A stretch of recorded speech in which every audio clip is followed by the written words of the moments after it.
Bonjour à tous. On va lire deux textes. Alors le premier dans 1 Samuel 4. 1 Samuel 4, pour ceux qui ont la Bible, qui ont pris la Bible à l'entrée ou qui ont une Bible Ésaïe 55, c'est page 210. Et nous allons lire tout le chapitre. 1 Samuel 4, à partir du verset 1. La parole de Samuel s'adressait à tout Israël. Israël sortit à la rencontre des Philistins pour combattre. Ils campèrent près d'Ébenézer, et les Philistins étaient campés à Aphek. Les Philistins se rangèrent en bataille contre Israël, et le combat s'engagea. Israël fut battu par les Philistins, qui tuèrent sur le champ de bataille environ 4000 hommes. Le peuple rentra au camp, et les anciens d'Israël dirent « Pourquoi l'Éternel nous a-t-il laissé battre aujourd'hui par les Philistins ?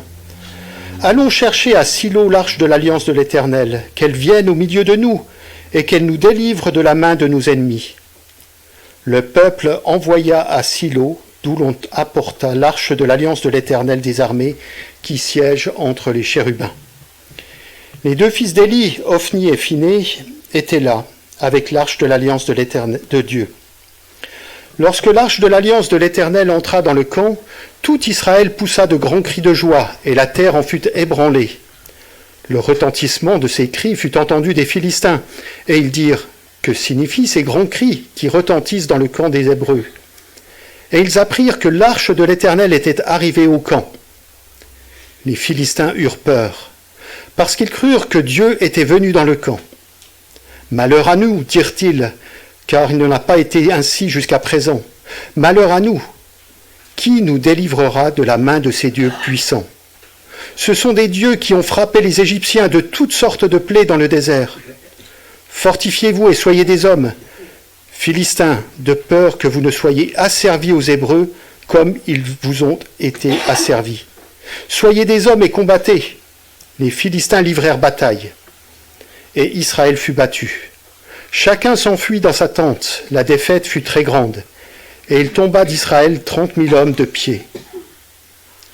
L'arche de Dieu fut prise, et les deux fils d'Élie, Ophni et Phiné, moururent. Un homme de Benjamin accourut du champ de bataille et vint à Silo le même jour, les vêtements déchirés et la tête couverte de terre. Lorsqu'il arriva, Élie était dans la tente, assis sur un siège près du chemin, car son cœur était inquiet pour l'arche de Dieu. À son entrée dans la ville, cet homme donna la nouvelle, et toute la ville poussa des cris. Élie, entendant ces cris, dit « Que signifie ce tumulte ?» Et aussitôt l'homme vint apporter la nouvelle à Élie. Or, Élie était âgé de 98 ans. Il avait les yeux fixes et ne pouvait plus voir. L'homme dit à Élie « J'arrive du champ de bataille, et c'est du champ de bataille que je me suis enfui aujourd'hui. » Élie dit « Que s'est-il passé, mon fils ?» Celui qui apportait la nouvelle dit en réponse « Israël a fui devant les Philistins, et le peuple a éprouvé une grande défaite. Et même tes deux fils, Ophni et Phiné, sont morts, et l'arche de Dieu a été prise. » À peine eut-il fait mention de l'arche de Dieu qu'Élie tomba de son siège à la renverse, à côté de la porte. Il se rompit la nuque et mourut, car c'était un homme vieux et pesant. Il avait été juge en Israël pendant 40 ans. Sa belle-fille, femme de Phiné, était enceinte et sur le point d'accoucher. Lorsqu'elle entendit la nouvelle de la prise de l'arche de Dieu, de la mort de son beau-père et de celle de son mari, elle se courba et accoucha, car les douleurs la surprirent. Comme elle allait mourir, les femmes qui étaient auprès d'elle lui dirent « Ne crains point, car tu as enfanté un fils. » Mais elle ne répondit pas et n'y fit pas attention. Elle appela l'enfant Ichabod en disant « La gloire est bannie d'Israël. » C'était à cause de la prise de l'arche de Dieu et à cause de son beau-père et de son mari. Elle dit « La gloire est bannie d'Israël, car l'arche de Dieu est prise. » La deuxième lecture est dans le Nouveau Testament, dans Romains au chapitre 12, donc page 863, Romains chapitre 12, les 2 premiers versets.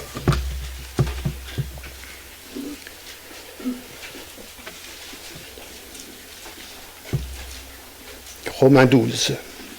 Je vous exhorte donc, frères, par les compassions de Dieu, à offrir vos corps comme un sacrifice vivant, saint, agréable à Dieu, ce qui sera de votre part un culte raisonnable. Ne vous conformez pas au siècle présent, mais soyez transformés par le renouvellement de l'intelligence, afin que vous discerniez quelle est la volonté de Dieu, ce qui est bon, agréable et parfait. Prions ensemble.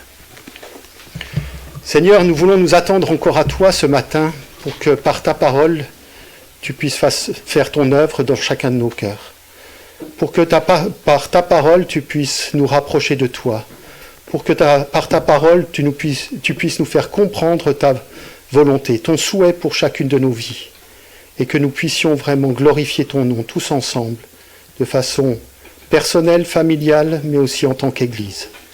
Seigneur, nous te prions aussi que tu fasses cette œuvre dans le cœur des plus jeunes, à l'école du dimanche, que dès leur plus jeune âge, tu leur apprennes à t'aimer, à te découvrir en tant qu'éternel, en tant que Dieu tout-puissant, mais surtout en tant que Sauveur merveilleux.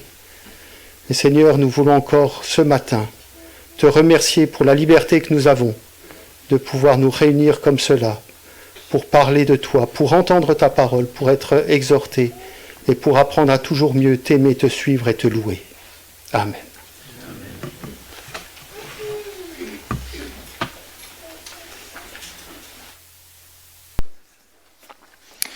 Dieu s'occupe lui-même de sa gloire. Dieu s'occupe lui-même de sa gloire.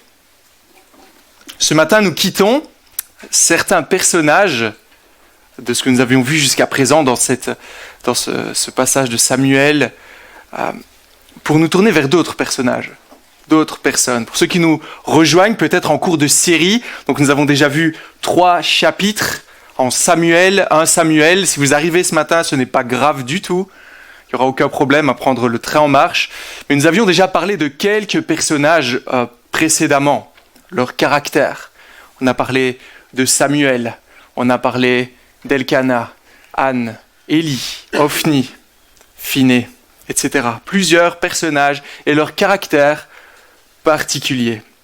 Et ce qui est particulier dans ce début de chapitre 4, je vous invite à garder sous les yeux 1 Samuel chapitre 4, afin de vous laisser persuader par le texte, c'est que maintenant, pendant près de 4 chapitres, on ne va plus entendre parler de Samuel.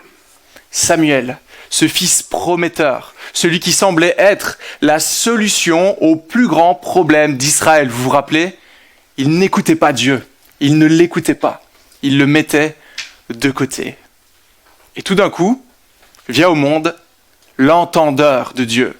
Samuel, l'entendeur de Dieu. Mais là, on va voir ce qui se passe lorsqu'on met Samuel de côté. Alors, vous voyez le titre de cette prédication, Dieu s'occupe lui-même de sa gloire, partie 1. Alors, Dieu voulant, normalement, il y aura 3 parties, parce qu'il y a dans ces 4 prochains chapitres, eh bien, soit on peut tout voir d'un coup, soit on peut essayer de voir les spécificités de chaque partie. C'est dans cette direction que je vais aller. Donc, ici, on va regarder particulièrement ce qui se passe au chapitre 4.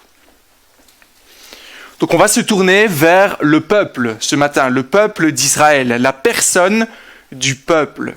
Et nous verrons la manière dont ce peuple vit sa relation avec Dieu sous le régime d'Élie, Ophni et Phiné, qui étaient prêtres, qui étaient ceux qui montraient au peuple comment on était censé vivre sa foi, comment on était censé adorer Dieu.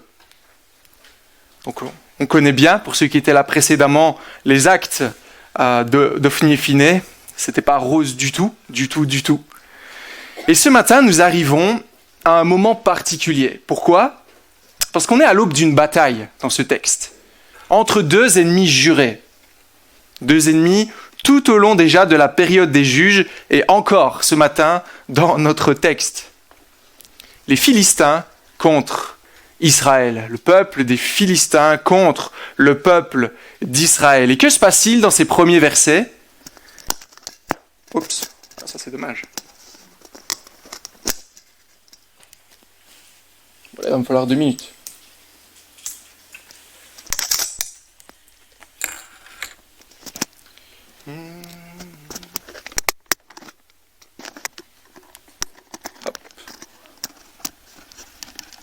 J'arrive, excusez-moi. Je me rhabille. Premier point pour nous ce matin, prendre Dieu à la légère conduit à une défaite amère. Premier point pour nous, prendre Dieu à la légère conduit à une défaite amère. Que se passe-t-il dans ces premiers versets, dans ce début de passage, fin du verset 1er? Israël sort à la rencontre des Philistins pour le combat. Que font-ils? Ils prennent l'initiative d'aller au combat. Ils se décident un moment de se lever pour aller affronter les Philistins. Et donc si c'est dans ce sens-là, on imagine bien qu'ils doivent être prêts, n'est-ce pas? Militairement parlant. Prêts à attaquer leurs ennemis. Prêts pour une victoire. C'est logique. Si on veut défier un ennemi, c'est probablement qu'on a la capacité de le faire, n'est-ce pas? On s'estime capable de le vaincre, sinon ça n'a pas le moindre sens. Et à cela, les Philistins, eux-mêmes, du coup, se préparent au combat, verset 2. Et que se passe-t-il, fin du verset 2? Quelle est l'issue de la bataille? Israël fut battu. Israël est battu. Battu sur ses propres terres. Battu dans sa propre maison. Et même si on ne connaît pas toutes les raisons qui ont poussé les Israélites au combat, cette défaite doit nous surprendre. Doit nous surprendre parce que Dieu avait dit qu'il donnerait la victoire au peuple d'Israël, n'est-ce pas? Vous serez dans le pays promis et là, il y aura une possibilité de victoire. Dieu toujours a fonctionné comme cela. Il a protégé son peuple. Déjà dans l'Égypte, il les a protégés là où les ennemis venaient. Il leur donnait la victoire. Et là pourtant, on voit un échec cuisant. Et on voit que même les anciens du peuple sont surpris ici. Vous voyez ça, les hommes sages. Vous voyez quelle est leur attitude au verset 3 ? Pourquoi l'Éternel a-t-il aujourd'hui laissé les Philistins nous battre ? Plus littéralement maintenant. En fait, ce qu'ils disent, c'est pourquoi Dieu nous a-t-il battus devant les Philistins ? Donc dans une version plus qui se rapproche plus de l'original, c'est ce qu'on va retrouver. Bon, dans ma version, ils disent pourquoi les Philistins nous ont battus, mais en fait, ils se demandent pourquoi Dieu les a battus. Ils ne comprennent pas ce qui se passe. Enfin, on était prêts à la bataille, on devait gagner, et pourtant, ce n'est pas le cas. Et vous voyez, selon eux, cette défaite n'est pas due à la puissance militaire des Philistins, mais plutôt à Dieu. C'est lui-même qui leur a infligé cette défaite. Et là, chers amis, en fait, ils ont un bon raisonnement, de bonnes questions. Mais malheureusement, ils ne vont pas assez loin dans ce raisonnement. Il y a quelque chose qui cloche, mais ils ne vont pas assez loin pour tenter de comprendre le problème. Et à nouveau, on ne sait pas pourquoi ils sont entrés en conflit avec les Philistins à ce moment précis. Avait-il du sang neuf? Avait-il de nouvelles armes? Le texte ne le dit pas.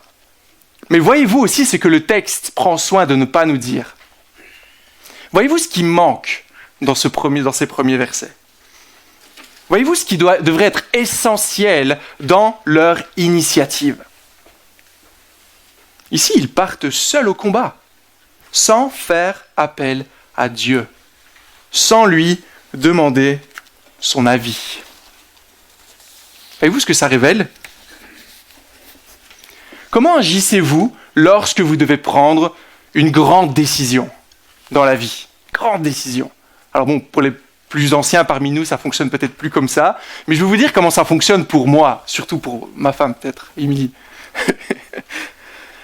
Quand on a des grandes décisions de vie à prendre, Émilie appelle son père.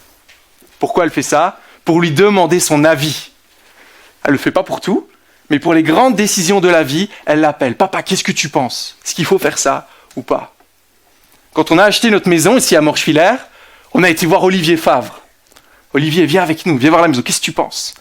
Et vous voyez, on n'a pas demandé à n'importe qui, mais aux personnes auxquelles on était convaincus que le conseil était précieux, des personnes qui comptaient pour nous. Alors ça ne veut pas dire que les autres ne comptent pas, soyez pas tristes ce matin. Faites pas dire ce que j'ai pas dit. Mais on a cette manière de procéder, vous voyez. On a des personnes de confiance vers qui on va naturellement aller pour demander conseil. Mais voyez-vous comment le peuple agit ici ? Ils n'ont même pas pensé à demander l'avis de Dieu sur ce coup-là. Voyez-vous ce que ça nous révèle dans la manière dont ils croient en Dieu? La vie de Dieu, dans les événements importants de leur vie, tels qu'un combat qui met en jeu la vie d'êtres humains, qui met en jeu la sécurité du peuple d'Israël, ne semble pas compter, ne semble pas avoir de valeur. Ils ne portent pas attention à Dieu. Ils font leur projet. Ils ont leur petite vie sans lui. Et le mettent de côté. Ils le laissent à Silo. Ah, il est bien là. Ils prennent Dieu à la légère. Vous vous rappelez de ce vocabulaire qui revenait constamment dans les premiers chapitres. Prendre Dieu à la légère. Plus tard, je vais vous donner un petit peu, comme on dit, spoiler un petit peu la suite du texte. En 1 Samuel, chapitre 7, verset 7, Samuel reviendra, ce sera la solution à ce problème. Et là, le peuple aura la bonne attitude. Ils auront peur en voyant les Philistins les attaquer. Et ils diront à Samuel, « Ne cesse pas de crier pour nous à l'Éternel. Ne cesse pas. On a besoin de Dieu pour la bataille. » Mais là, on n'est pas là. Là, à ce stade, dans notre texte, Dieu est absent. Il n'est pas là. Il est sur le banc de touche. Il regarde le match à distance, alors qu'en fait, c'est lui le seul élément qui peut donner la victoire. Voici la raison pour laquelle ils ont perdu la bataille. Ok, comment faire pour remédier à ça? Que décident les anciens ici au verset 3, fin du verset 3?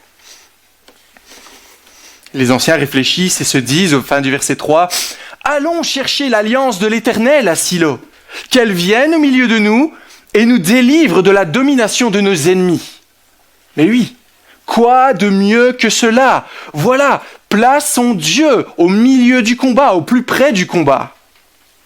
Et peut-être que vous l'avez remarqué dans la lecture, mais maintenant, le thème du coffre de l'Alliance, l'arche du Seigneur, est omniprésente tout au long de ce passage. Presque 12 fois au minimum, on voit cette mention apparaître. Maintenant, toute notre attention doit se tourner logiquement vers cette arche de l'Alliance, ce coffre de l'Alliance, cet objet important pour Israël. Pourquoi est-il important? Quelle est sa signification?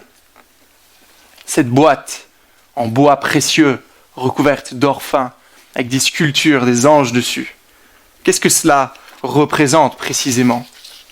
Eh bien, cette boîte, cette arche de l'Alliance contenait en fait plusieurs éléments qui rappelaient qui était Dieu, notamment la loi donnée à Moïse. Les tables de la loi se trouvaient à l'intérieur. On retrouvait un peu de manne, qui montre que Dieu a pris soin de son peuple. Il a nourri le peuple au désert. Il était proche d'eux. Il répondait à leurs besoins. Il y avait le bâton de Moïse qui avait fleuri, si vous vous rappelez, qui montre que Dieu a conduit son peuple à travers Moïse, mais Dieu était là et a conduit, a sauvé, même si on va plus loin, et a conduit son peuple à travers le désert. Donc ce coffre représente la preuve que Dieu règne, que Dieu est là. On revient à l'époque de l'Égypte. On revient à la libération du peuple. Dieu se révèle par ses commandements.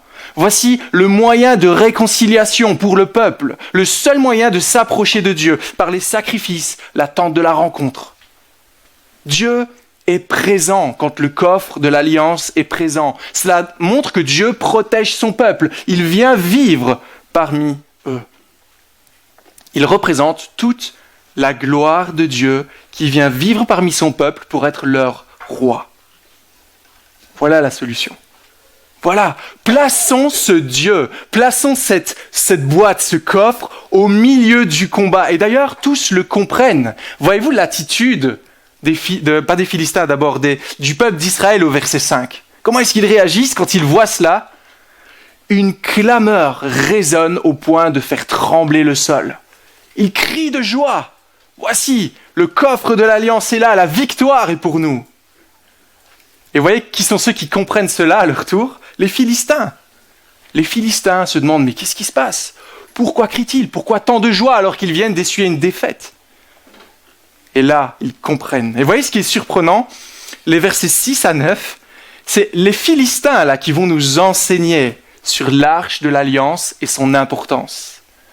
On voit ça dans la petite section versets 6 à 9. Déjà, au verset 7, on voit l'attitude des Philistins. Ils sont dans la crainte, une crainte justifiée. Pourquoi? Parce qu'ils le disent eux-mêmes. Dieu est arrivé au camp. Dieu est arrivé, Dieu est là.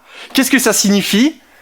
Ça signifie que rien ne sera plus jamais pareil maintenant. Pourquoi ? Eh bien simplement parce qu'il se rappelle tout ce que signifie ce coffre. Il se rappelle que l'Éternel, ce que l'Éternel a fait aux Égyptiens pour leur montrer sa grandeur. Philistins eux-mêmes, descendants des Égyptiens, donc ils connaissent bien ces histoires. Ils connaissent, ils savent que si Dieu est là, c'est la fin pour eux. Ils savent ça. Ils savent qu'ils vont se faire terrasser et être soumis au peuple, comme c'était le cas pour l'Égypte. Ils réalisent qu'Israël vient de sortir son arme de destruction massive, sa bombe atomique pointée tout droit sur ses ennemis. C'est ça que ça représente en fait. À partir de ce moment, ils savent qu'ils vont devoir se battre comme jamais, car le combat ne sera plus le même, ne sera plus de la même nature qu'avant. Verset 10, que se passe-t-il ? Ils livrèrent bataille et Israël fut battu. Ils livrèrent bataille et Israël fut battu à nouveau. Et avez-vous remarqué de quelle manière ils sont battus ?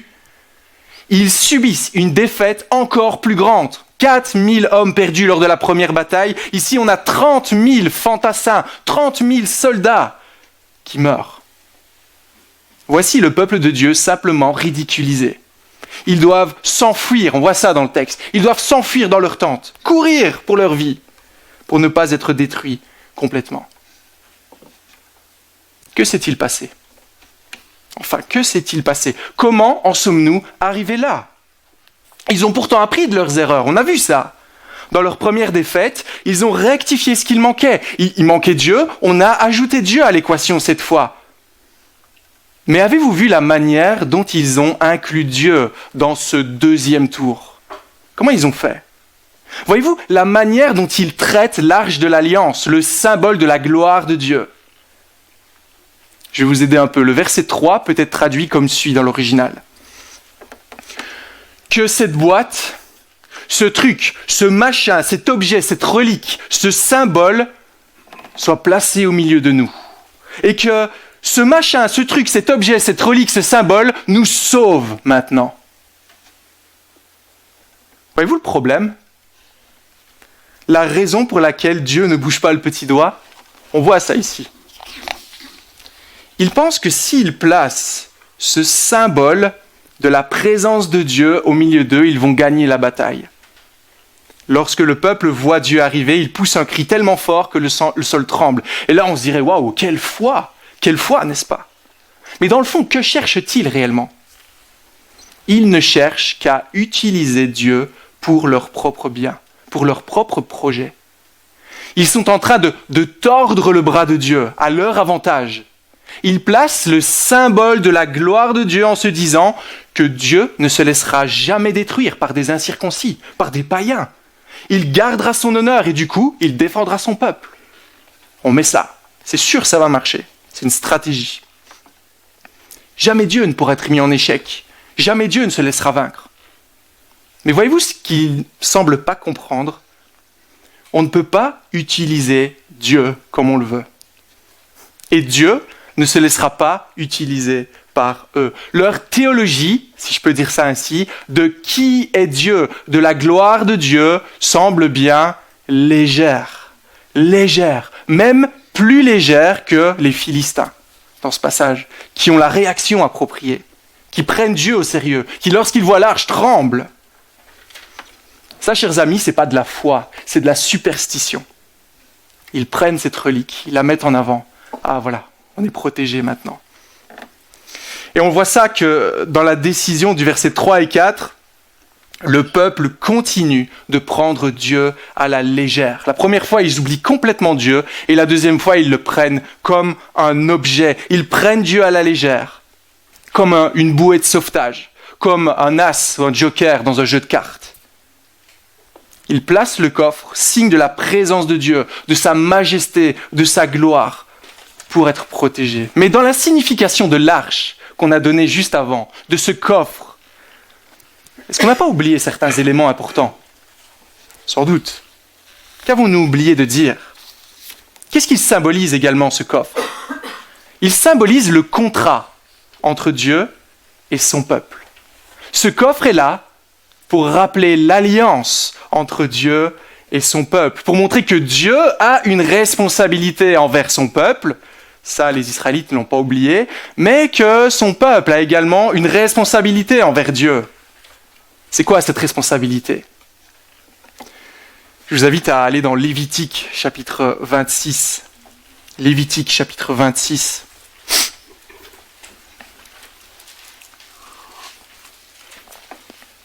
Dieu a toujours été clair. Et les chefs d'Israël auraient dû avoir ce texte qui leur vient à l'esprit. Lévitique chapitre 26, à la fin du verset 14.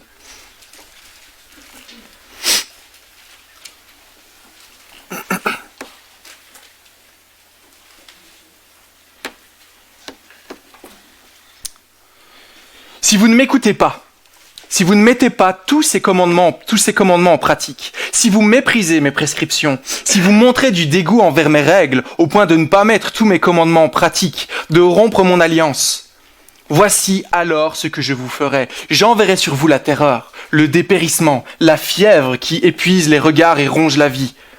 Vous sèmerez vos semences pour rien, ce sont vos ennemis qui les mangeront. Je me tournerai contre vous, verset 17. Vous serez battus devant vos ennemis. Ceux qui vous détestent domineront sur vous et vous fuirez sans même que l'on vous poursuive. Ça vous fait penser à quelque chose, ça? C'est juste ce qu'on vient de lire, en fait. Et il faut savoir que généralement, dans une bataille, quand une armée était battue par une autre et qu'elle devait fuir, battre la retraite, l'armée utilisait ça, celle qui avait gagné, pour justement mettre encore un bon coup pour les battre. Mais ici, c'est tellement ridicule que l'armée laisse juste partir les derniers survivants. C'est pas quelque chose qu'on voit habituellement. Et ce texte, précisément, est là pour nous montrer quel est le problème pour Israël. Voyez-vous comment on peut qualifier le peuple en termes plus contemporains? Israël est croyant, non pratiquant. Israël est croyant, non pratiquant. Il croit certaines choses à propos de Dieu, il croit que Dieu peut les délivrer, il croit que Dieu est le sauveur, que c'est quelque chose d'important, mais il ne pratique pas, il le laisse là, il l'utilise à leur guise. Et c'est exactement ce qui vient de se passer ici. On n'a pas besoin de Dieu. On est croyant, non pratiquant. Mais si on ne vit pas pour Dieu, si on le considère comme n'ayant aucun point dans nos cœurs, s'il ne prend aucune part de nos vies, il ne faut pas s'étonner si rien ne se passe lorsqu'on brandit cette relique. Dieu, j'ai besoin de toi. Ce que Dieu veut nous dire avec ce texte, c'est qu'il ne veut pas être pris pour le serveur d'un restaurant. Comment ça marche quand vous êtes au restaurant et que vous appelez le serveur? Vous êtes là avec vos amis, avec votre épouse, votre mari, passez un bon moment. Et là, ici, la carte. Ici, c'est pas assez cuit. Ici, l'addition, s'il te plaît. Et le reste du temps, qu'est-ce qu'on fait avec le serveur? On ne fait rien. Il est là. Il nous sert. On fait comme s'il n'existait pas. En tout cas, on peut le faire avec Dieu, mais ce n'est pas le projet de Dieu pour nos vies. Ce n'est pas ce qu'il attend de nous. Et le message que Dieu renvoie au peuple d'Israël est le suivant. Si je ne fais pas partie de votre vie, ne vous étonnez pas si j'en suis absent. C'est logique. Si vous ne voulez pas de moi, n'attendez rien de ma part. Dieu peut être silencieux dans nos vies, mais à nouveau, comme on l'a déjà dit la dernière fois, le silence de Dieu est très parlant. Si on fait appel à Dieu et que Dieu est absent, peut-être qu'il y a un problème. Son silence parle énormément et nous dit, si tu me prends à la légère, ne sois pas surpris d'être seul dans la bataille, car Dieu n'aime pas les croyants non pratiquants, comme on le voit ici. Et voyez le pire de tout, verset 11. L'arche de l'alliance, symbole de la gloire d'Israël, est enlevée, prise par un peuple mauvais, des incirconcis. Voilà ce qui est le pire de tout pour le peuple d'Israël, également pour Élie. On a parlé d'Élie, il est là, sur son siège, il regarde, il est inquiet. On pourrait dire, il a pris la décision d'envoyer l'arche, c'est lui le responsable. Mais il n'est pas convaincu, il est inquiet. Mais on observe, peut-être que ça va marcher quand même. Peut-être que cet objet va quand même fonctionner. Peut-être que ça passera. Et voyez, l'effet de l'annonce de la perte du coffre, c'est pire à ses yeux même que la perte de ses propres fils. Alors qu'on avait vu, ils mettaient beaucoup de poids dans ses fils. Il les mettait en avant, il ne les reprenait jamais. On avait vu ça. Il y a deux rencontres. Et ici, c'est comme s'il avait un moment de lucidité. La perte de l'arche de l'Alliance, c'est la mort. C'est la mort. La belle-fille d'Élie, voyant la gravité de la situation, le coffre de l'Alliance perdu, Élie, donc tout le système de la prêtrise mis au loin, Élie et ses 2 fils, qui sont décédés du coup, et en travail, c'est ça qu'on dit, son travail commence, donc elle va donner naissance à son fils, et elle dira à la naissance, elle ne pourra le nommer autrement que Ikavod. Ikavod, plus de gloire. Kavod veut dire gloire ou poids. Plus de gloire, plus de poids. Plus de poids. La gloire de Dieu est partie. Dieu nous a abandonnés. Dieu a été vaincu par ses ennemis. Imaginez, on est à la fin des temps, comme quand on lit l'Apocalypse, la bataille d'Armageddon et tout cela. On lit dans l'Écriture que le Seigneur viendra et balayera ses ennemis devant lui. C'est la réalité de ce qui arrivera à la fin des temps. Tous ceux qui sont opposés à lui seront placés au loin. On arrive à ce moment-là. Le Seigneur arrive rempli de gloire, et là il perd. Et ses ennemis l'ont vaincu. Oh, c'est pas ce qui était prévu. Imaginez la réaction, l'attitude, mais il n'y a plus de secours, il n'y a plus de salut. Notre Dieu a perdu, il n'y a plus d'espoir. C'est ce qui se passe ici pour Israël. L'arche de l'Alliance, le symbole même de la présence de Dieu, de la gloire de Dieu, est enlevé. Dieu a perdu. Et voyez ce qui est encore plus choquant ici, ce qu'on voit, c'est que Dieu préférera subir la honte de la défaite plutôt que d'être placé à côté de personnes qui agissent ainsi envers lui en l'instrumentalisant, sans rien vivre avec lui. Non. Dieu préfère se tenir loin de telles personnes. Et voyez, c'est bizarre de dire que Dieu a perdu, mais c'est réellement ce qui s'est passé dans les faits. Quand on regarde ça à vue humaine, l'arche de l'Alliance est enlevée, le peuple d'Israël a été battu, Dieu semble perdre le contrôle ici. Mais pourtant, voyez-vous ce qui est tristement familier dans ce texte. Qu'est-ce que nous dit la mort d'Élie, Ophni, Phiné? On a déjà entendu ça, n'est-ce pas? Ça avait été prévu en fait. Dieu l'avait dit lui-même. Dieu l'avait dit. On a déjà parlé de ça. Et voyez ce qui se passe en fait. Dieu nous dit tout est sous contrôle. Dieu ne fait que suivre son plan à la lettre. Il exécute sa parole. Cette parole qu'il a dite un peu plus tôt. Dieu est le seul qui accomplit sa parole. C'est ce qui suit dans la suite de ce texte et qui nous montre que Dieu a rejeté la maison d'Élie, comme il l'avait dit. Voilà l'accomplissement de cette prophétie. Car dans ce climat, avec de tels prêtres, avec une telle manière de regarder au Seigneur, ça ne pourra jamais fonctionner. Donc il faut enlever cela et mettre d'autres personnes, notamment le jeune Samuel, qui viendra après.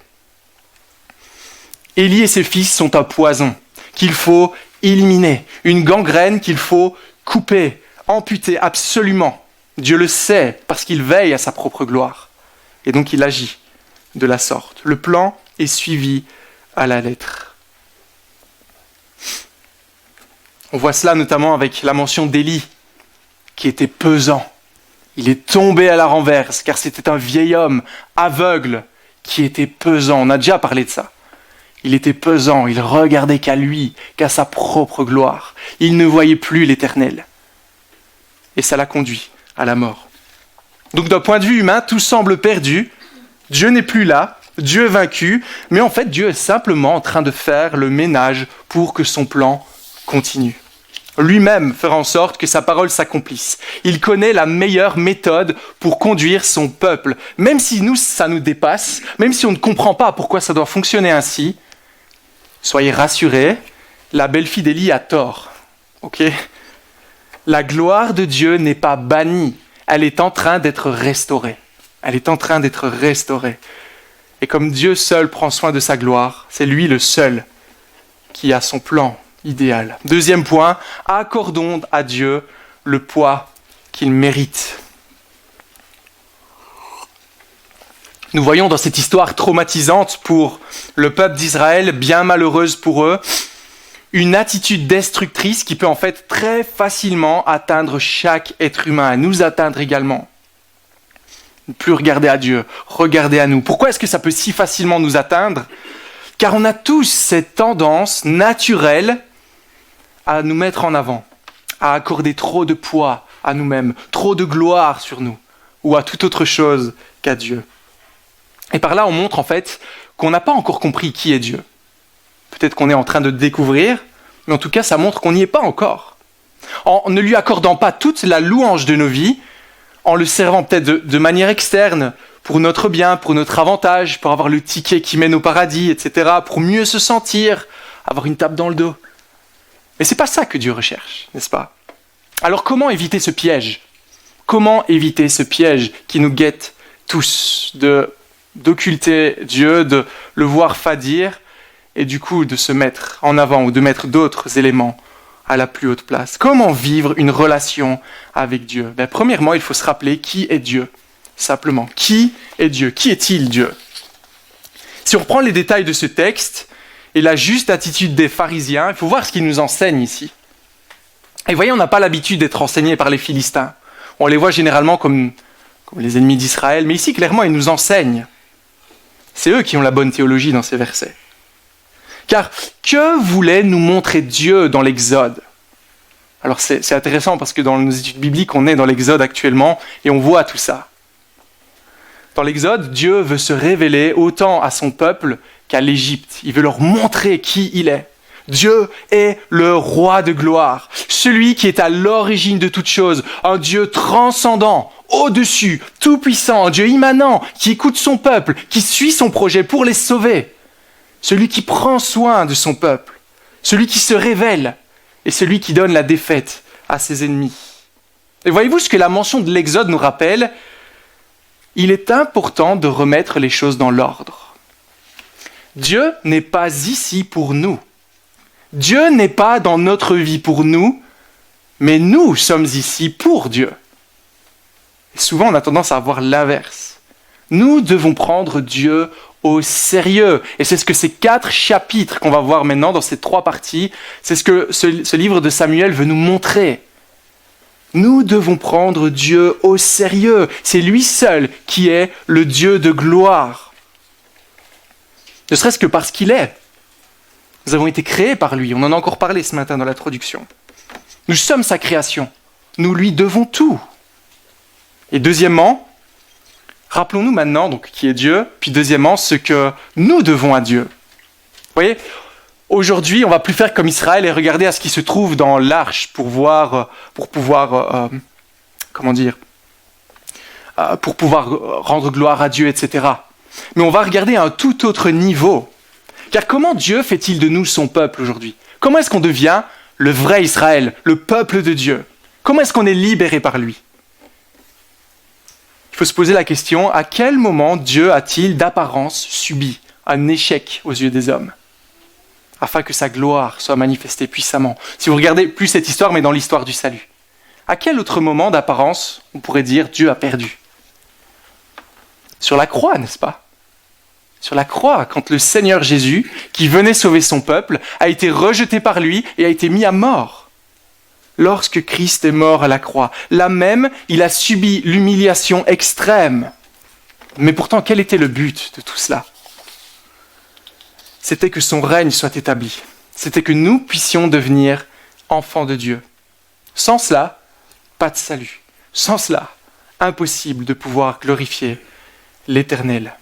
Sans cela, on reste dans l'ancien régime de la loi avec Lévitique 26 que nous avons lu et qui impose des conditions que nous ne sommes pas en mesure de respecter. Mais parce que Jésus l'a fait, aujourd'hui, nous sommes libérés et on se dit « Waouh, quel privilège !» Et vous voyez ce qui se passe quand on médite l'Évangile, ce que Jésus-Christ a fait pour nous à la croix, il y a des effets qui sortent de là. quand on réalise ce que Jésus a fait pour nous, lorsqu'on regarde à lui du point de vue de sa grâce, on change. Regardez simplement les paroles de ceux qui ont été confrontés à la grâce de Dieu dans les évangiles. Une histoire, il y a plusieurs exemples, mais Marc chapitre 5. Vous vous rappelez du démoniaque, Légion, un homme qui vivait parmi les tombeaux, comme s'il était mort en fait. Il était là avec ses démons, on ne pouvait plus l'enchaîner, on ne pouvait plus rien lui faire. Jésus arrive, il le libère. Que se passe-t-il après ? Comment il réagit cet homme ? Il veut suivre Jésus. Laisse-moi venir à ta suite. Non, va annoncer à la Décapolis ce que Dieu a fait pour toi. Et il alla annoncer à tous ce que Dieu a fait pour lui. Il se met, en réalisant ce que Dieu a fait pour lui, directement à son service. Qu'est-ce que Dieu a fait pour nous ? Nous étions morts dans notre péché. Éphésiens 2 nous le dit. Et pourtant, il nous a rendu la vie spirituelle pour l'éternité. On ne parle pas juste de cette vie-là, maintenant, mais pour l'éternité. N'allons-nous pas nous mettre à son service ? Voyez-vous ce qui se passe quand on comprend l'évangile, quand on voit que le Seigneur nous a sauvés ? On ne pourra jamais dire « je suis croyant non pratiquant ». C'est impossible.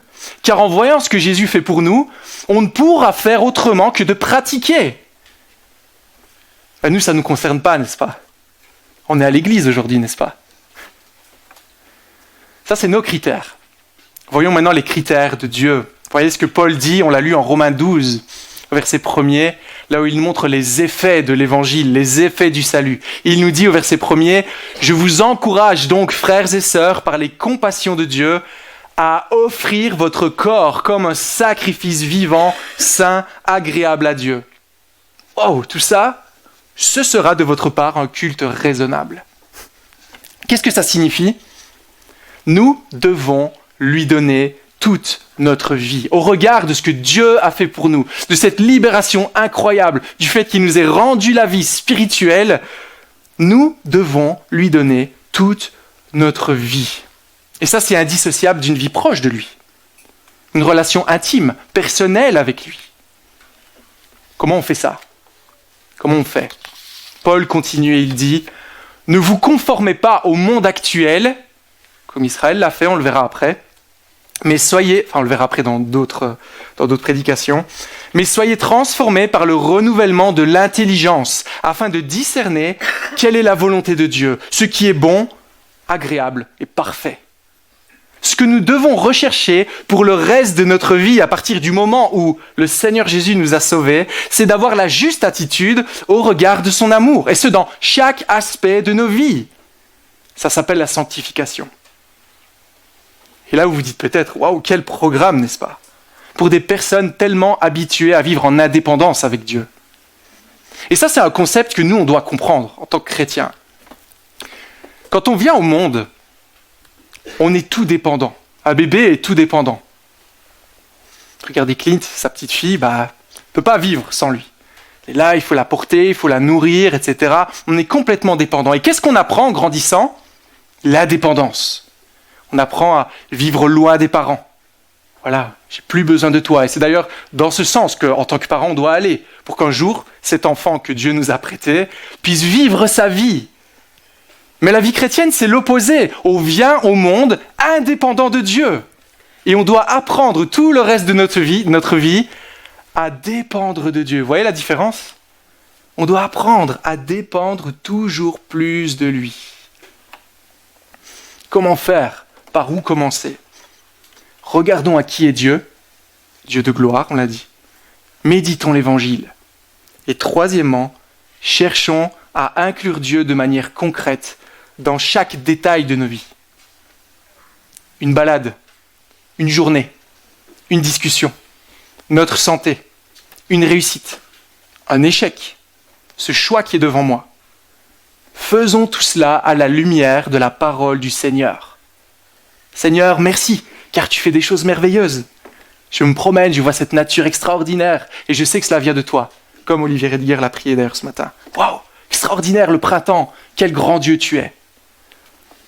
Je vois que cet événement, à travers cet événement, peut-être qu'il ne va pas dans le sens que moi j'attends, tu prends soin de moi, parce que tu fais concourir toutes choses pour mon bien.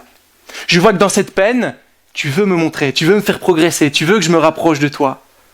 Je ne ferai pas ce choix car je vais t'attrister si je prends cette décision-là. Regarde ce que Dieu dit. On prend des décisions en fonction. Et vous voyez, par cette manière, là c'est quelques pistes, vous pouvez faire ça de quantité de manières dans nos vies.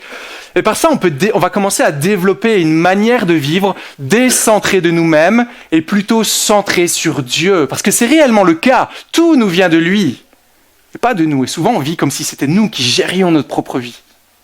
Et parfois, au début, ça peut être un peu bizarre. Vous voyez, un peu comme quand on n'est pas habitué à prier, les premières fois qu'on prie, on est là.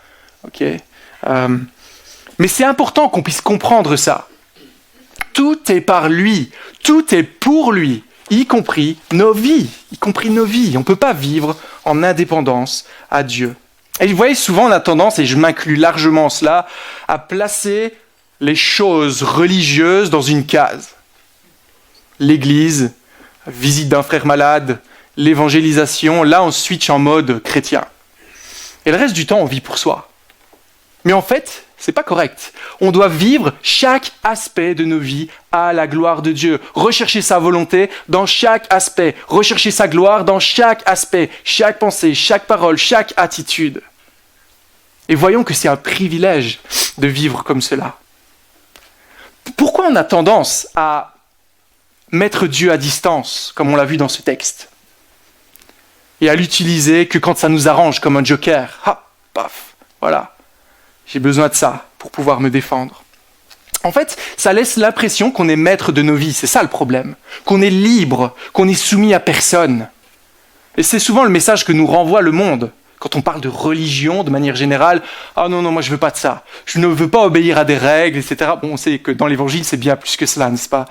Mais c'est l'idée. Non, moi je suis seul, indépendant, j'ai besoin de personne. Je préfère être libre, n'avoir de compte à rendre à personne. C'est tellement plus simple. Vivre comme il me semble bon. Ça nous rappelle quelque chose, n'est-ce pas? Mais est-ce que c'est vrai au regard de ce que nous dit la parole? Bien non, c'est un mensonge. C'est un mensonge et on doit comprendre la raison pour laquelle Jésus est venu. Il nous a dit en Jean chapitre 8, verset 36, « Si donc le Fils vous libère, alors vous serez réellement libre. » Sans Jésus, sans une vie centrée sur lui, on n'est pas libre, mais on est esclave. Esclave de ce monde, esclave de notre nature, esclave du diable. Donc en étant proche de lui, en cherchant à vivre à la lumière de sa grâce et de sa volonté, en fait c'est ainsi qu'on vit la meilleure vie qu'on peut vivre. Est-ce que vous croyez ça? Est-ce que vous vivez ça? C'est interpellant, n'est-ce pas? Parfois on cloisonne notre vie. Mais quand on est centré sur Christ constamment, c'est là en fait que se trouve la vraie liberté. Si nous sommes enfants de Dieu, voici quel est le programme de Dieu pour nous. C'est ce que nous voudrons faire. Ce n'est pas ce que nous devrons faire, c'est ce que nous voudrions faire. Alors je fais quand même un petit point d'exclamation, attention. Ici il ne s'agit pas de gagner audience auprès de Dieu, n'est-ce pas? Je ne veux pas qu'on tombe dans le piège de se dire, ok, cette semaine, je vais être constamment centré sur Dieu dans tout ce que je fais, etc. Ok, ça va, Dieu, t'es content, maintenant tu vas me protéger dans tel ou tel événement. Non, c'est pas ça du tout. C'est l'évangile qui est notre moteur. Et si vous remarquez ce matin que c'est peut-être une réalité avec laquelle vous êtes passé à côté, la chose à faire, c'est pas de commencer à regarder, à mettre des stratégies en place, etc. Non, pas du tout. Ça, c'est des œuvres, n'est-ce pas? Il faut aller à l'évangile, méditer ce que Christ a fait pour nous, réaliser notre état pécheur, à quel point on était perdu, ce qu'on méritait, et la grâce qui nous a été faite. Et c'est ça qui va nous motiver à vouloir vivre pour lui. On n'aura pas à nous dire de le faire, on voudra le faire. Il y a une logique dans la vie chrétienne. 1 Corinthiens 6, ne le savez-vous pas? Vous avez été rachetés à un grand prix. Rendez donc gloire à Dieu dans votre corps et dans votre esprit, qui appartiennent à Dieu. Nous appartenons à Dieu. Donc vivons aujourd'hui pour sa gloire, en toute situation, toute circonstance, au volant de ma voiture, dans les bouchons, au travail, dans mon deuil, dans ma santé défaillante. Vivons l'Écriture. Vivons dans un esprit renouvelé, dans nos relations, nos paroles, nos attitudes, et ajoutées à la liste. Et la vie sera inévitablement plus belle. Pourquoi? car on saura que Dieu est là. On saura qu'on a cette relation avec notre Père, qu'il est là, qu'il nous accompagne, que ses plans sont les meilleurs, que rien n'est laissé au hasard. Quel repos il y a, cette relation avec l'Éternel, n'est-ce pas? Notre Dieu est un Dieu de gloire, qui se glorifie dans nos vies de manière concrète chaque jour. Soyez fiers de cela, soyez fiers et servez-le de tout votre cœur, non pas en visant le minimum, mais que toute votre vie soit engagée dans ce processus. Amen.